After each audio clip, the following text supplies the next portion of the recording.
considerably, but beyond that and an occasional nauseous sensation, the injury he had received in the fight caused him no very great distress. He went in to dinner and by the middle of the afternoon was so much improved that he lighted his first cigar and ventured out into the bracing air for a short walk. At first it occurred to him that he might make inquiries at the Chinese restaurant regarding the identity of the girl whom he had met there, but he quickly changed his mind, and crossing the river he followed the trail which they had taken the preceding night. For a few moments he contemplated the marks of the conflict in the snow. Where he had first seen the half-breed there were blotches of blood on the crust. "Good for Croisset," Howland muttered. "Good for Croisset. It looks as though he used a knife."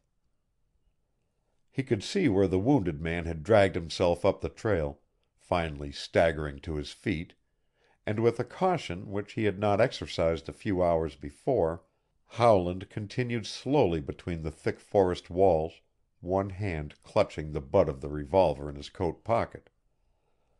Where the trail twisted abruptly into the north, he found the charred remains of a camp fire in a small open, and just beyond it a number of birch toggles, which had undoubtedly been used in place of tent stakes.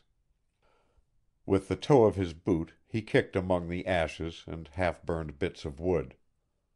There was no sign of smoke, not a living spark to give evidence that human presence had been there for many hours. There was but one conclusion to make. Soon after their unsuccessful attempt on his life, his strange assailants had broken camp and fled. With them, in all probability, had gone the girl whose soft eyes and sweet face had lured him within their reach. But where had they gone? Carefully he examined the abandoned camp. In the hard crust were the imprints of dogs' claws. In several places he found the faint, broad impression made by a toboggan. The marks at least cleared away the mystery of their disappearance. Some time during the night they had fled by dog sledge into the north. He was tired when he returned to the hotel, and it was rather with a sense of disappointment than pleasure that he learned the work train was to leave for Le Pas late that night instead of the next day. After a quiet hour's rest in his room, however, his old enthusiasm returned to him. He found himself feverishly anxious to reach Le Pas and the big camp on the Wekusko. Croisset's warning for him to turn back into the south, instead of deterring him, urged him on. He was born a fighter. It was by fighting that he had forced his way round by round up the ladder of success. And now the fact that his life was in danger, that some mysterious peril awaited him in the depths of the wilderness, but added a new and thrilling fascination to the tremendous task which was ahead of him. He wondered if this same peril had beset Gregson and Thorne, and if it was the cause of their failure, of their anxiety to return to civilization. He assured himself that he would know when he met them at Le Pas. He would discover more when he became a part of the camp on the Wekusko. That is, if the half-breed's warning held any significance at all, and he believed that it did. Anyway, he would prepare for developments.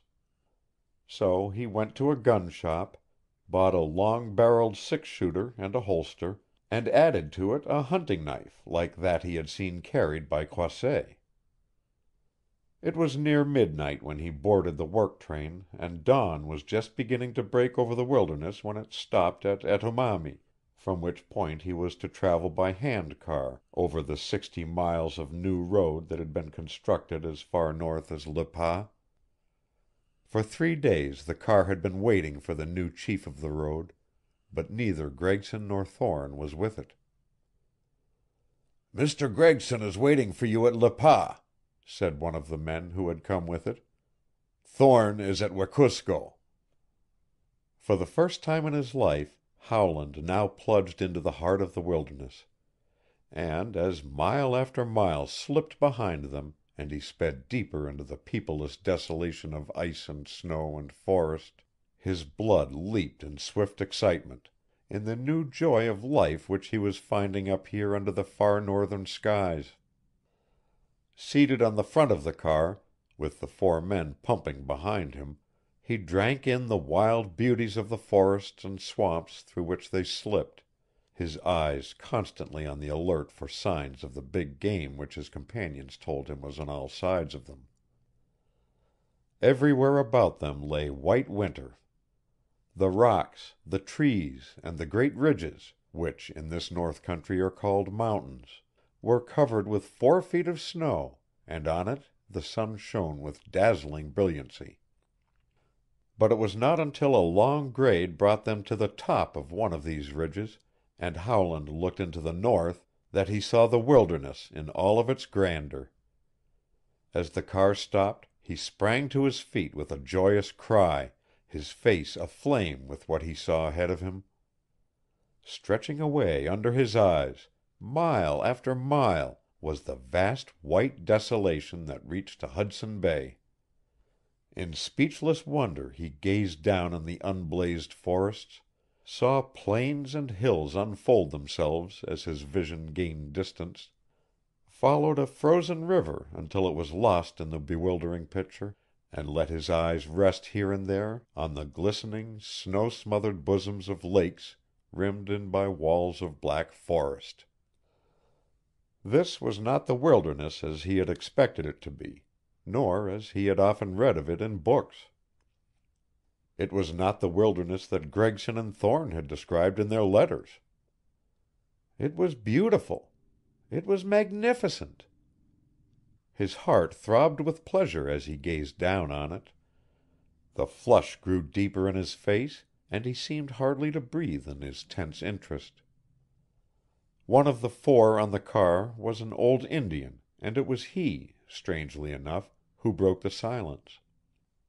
He had seen the look on Howland's face, and he spoke softly, close to his ear. 20,000 moose down there.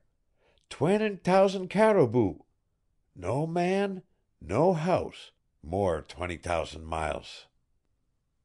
Howland, even quivering in his new emotion, looked into the old warrior's eyes, filled with the curious, thrilling gleam of the spirit which was stirring within himself. Then again he stared straight out into the unending distance as though his vision would penetrate far beyond the last of that visible desolation. On and on, even to the grim and uttermost fastnesses of Hudson Bay. And as he looked, he knew that in these moments there had been born in him a new spirit, a new being, that no longer was he the old Jack Howland whose world had been confined by office walls, and into whose conception of life there had seldom entered things other than those which led directly toward the achievement of his ambitions. The short northern day was nearing an end when once more they saw the broad Saskatchewan twisting through a plain below them, and on its southern shore the few log buildings of Le Pas hemmed in on 3 sides by the black forests of balsam and spruce. Lights were burning in the cabins and in the Hudson Bay Post store when the car was brought to a halt 100 paces from a squat, log-built structure, which was more brilliantly illuminated than any of the others. "That's the hotel," said one of the men. "Gregson's there." A tall, fur-clad figure hurried forth to meet Howland as he walked briskly across the open. It was Gregson. As the 2 men gripped hands, the young engineer stared at the other in astonishment.